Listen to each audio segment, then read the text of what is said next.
Je suis enseignante à Sartrouville depuis plusieurs années dans une école maternelle qui est située en éducation prioritaire. Et j'avais une question qui concerne le nombre d'élèves par classe. Plusieurs candidats ont proposé au moment des élections présidentielles de réduire le nombre d'élèves par classe pour les écoles relevant de l'éducation prioritaire. Quelle est votre position ? Alors je suis très favorable à la réduction des effectifs dans les territoires qui ont des tensions particulières, que ce soit les zones prioritaires en politique de la ville ou les outre-mer, avec des effectifs resserrés pour que les élèves puissent progresser à leur rythme de manière efficace. Cela vaut également pour les élèves qui sont en situation personnelle de handicap d'ailleurs. Le quinquennat de Nicolas Sarkozy avait supprimé la formation initiale des enseignants, qui a été ensuite rétablie au moment du quinquennat de François Hollande. Sur la formation, quelle est votre position et qu'est-ce que vous envisagez de faire ? Je pense qu'il faut poursuivre cette restauration des moyens de formation à destination des enseignants, à la fois sur la formation initiale, mais également sur la formation tout au long de la vie, pour que les enseignants aient les moyens de déployer des pédagogies qui soient le plus adaptées possible aux situations qu'ils rencontrent. Et puis ça va également avec le remplacement des enseignants lorsqu'ils sont en stage, évidemment.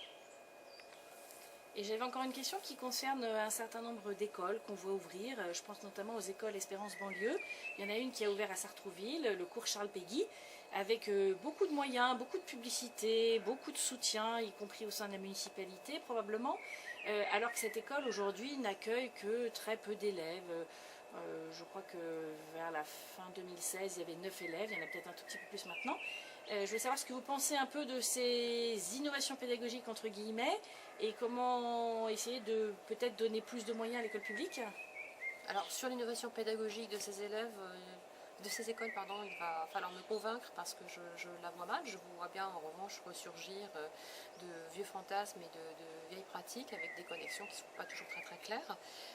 C'est une école privée hors contrat, donc moi je suis très favorable à ce que ces écoles privées hors contrat soient soumises à une autorisation préalable avant leur ouverture et un contrôle très strict de leurs pratiques et puis des résultats sur les différents élèves qui peuvent y passer, notamment dans la perspective d'un retour vers l'enseignement classique. Donc je suis très vigilante, plutôt préoccupée par la situation, notamment sur Sartrouville, et je suis très attentive également en tant que conseillère municipale d'opposition à ce que les moyens publics soient réduits au minimum pour le soutien de ces initiatives privées. Merci Isabelle.